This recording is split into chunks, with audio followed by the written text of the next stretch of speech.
Hi, Chris Maloney here. Today, we're going to talk about the Yapalong 6000. It's a new radio from Yapalong. What's unique about this high-end radio is that it connects wirelessly to the headset.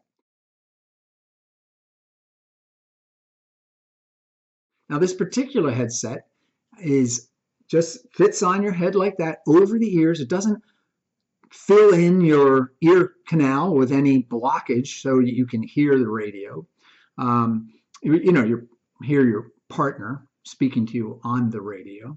So you can have, full access, stereophonic hearing for the game and whatever else is going on in the environment. What I decided to do was talk to two umpires who were able to use the Yapalong 6000, the most recent outdoor season and now the current indoor season. So let's have a listen and then we'll come back on the other side of the interviews.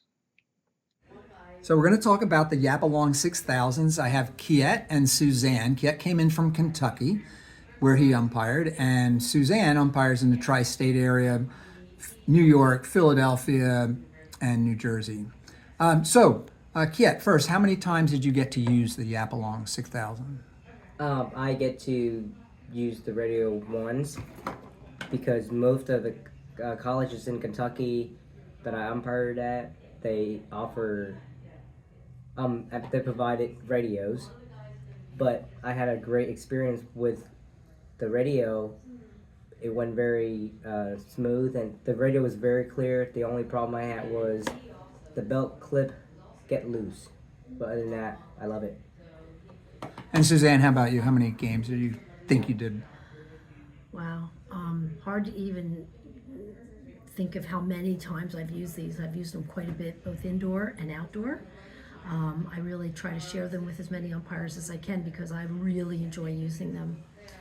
Okay. Well, yeah. It must have, you guys were kind of the first users inside field hockey. Yeah. Any issues?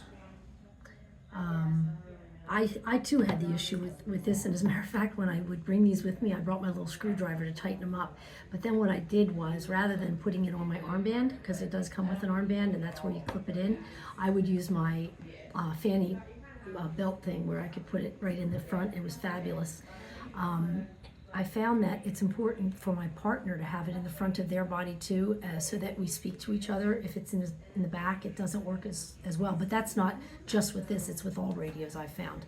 So I really like the fact that I can either put it in my pocket or in the front of my the belt that I wear. That's how I use them. And what I really love is the ease of just throwing them on and being able to talk into this, hearing out of both ears, which is fabulous. It's not just one. Let me just see the side of sure. either way. Yeah, so you don't actually have to have them in your ear or on top of them, right? And there's no wire. There's no wire. I love that because that threading through and untucking and putting, it's just, I'm done with that. But what I love about this too is that no matter how fast I run, they stay put. They're right there on your ears. You never have to worry about them coming off.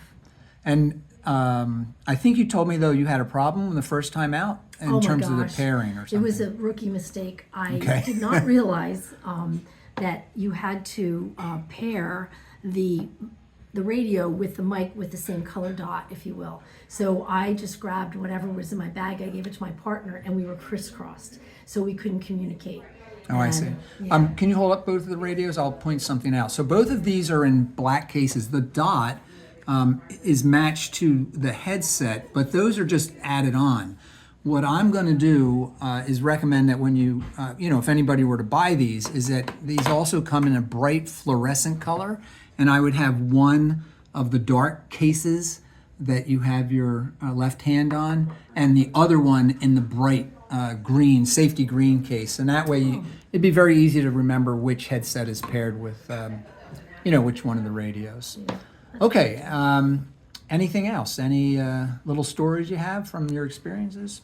Well, I can remember one particular game where we were having difficulties communicating with the Yapalongs, but then I also had a second set of non-Yapalong radios in my bag, and it was the same problem. And I think there was like a lot of overhead sort of radio interference or something. And I then learned from other umpires we stay in touch with that they had the same issue there. So At that site. at that particular site, so it was more Wow. site specific. Yeah, interesting. You also told me about an experience with a young umpire at an indoor tournament. Yes, I've been using them for indoor now. I think might be my second season. Not sure with them, but she loved them, and she wants to get her own. And I said, yeah, these are great, and she agreed. How much? And I said, well, they're like 12 to 1400. And she went, ooh, that's a little bit much. Yeah, they are. They are definitely, world class radios, as it were, and priced that way. For most field hockey umpires, they're very happy using a pair of umpiring radios that cost less than $200.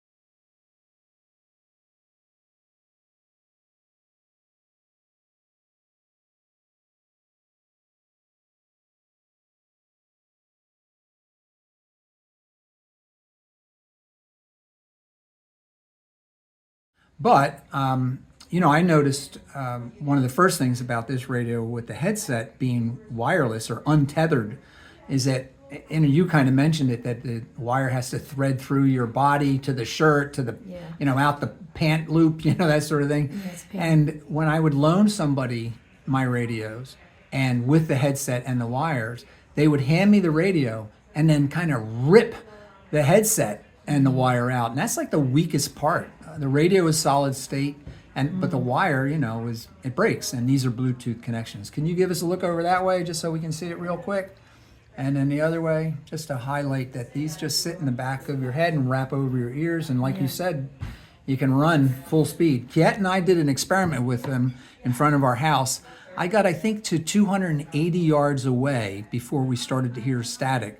But we could run and, they didn't jostle. You didn't have to tape them onto your ear. No. So that was another thing that I really liked. I love that. I hate fussing with my earpiece when I'm in the middle of a game, right? It's like it takes you out of your game. These I never have to think about. And I think it's a real game changer for people because it's both ears. So it's not like you're just kind of unbalanced. You're hearing sound in both of your ears. Well, but does that create a problem for you hearing the game? No. It's better, and I actually, from the standpoint of ear health, I think it's better to have something not shoved in your ear that first of all hurts my ear sometimes, just the apparatus does, but also it's that one ear just constantly getting noise in it. I like the balanced approach to it for ear health. I think it's better for my hearing. Okay, and I think the other thing is it doesn't block out what the athletes are saying. The noise on the field, which is, I mean that in a good way. Yeah. The feedback that you get, because you can hear it. You don't have, an ear isn't covered up with an earpiece shoved into your ear, so it won't fall off. Right. So. Yeah, I love these. All right. Thanks a lot. You're welcome. Welcome back. I hope you found that interview with a couple of active umpires helpful in evaluating the Yapalong 6000. Now, the Yapalong 6000 can be purchased from many different websites. What I've done on bolsterhockey.com is put together a kit that I think most field hockey umpires would want.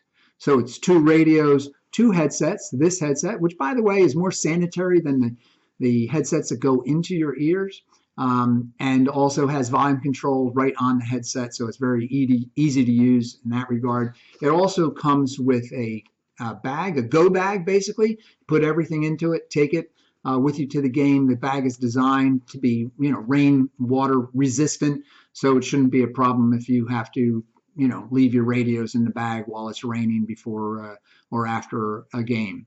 The other thing I've done is I've taken the Yapalong black case radio and paired it with a Yapalong radio that's in a bright yellow case. That is really important or helpful to keep you from making a rookie mistake like Suzanne mentioned, so you know which headset is paired with which radio. In fact, on this headset, I've marked it with a yellow dot, as that would be the one that would go with the yellow radio. Anyway, hopefully all that's helpful. Hopefully you enjoyed this. My name is Chris Maloney, and thank you for watching another episode of Chris Maloney's Field Hockey Lab.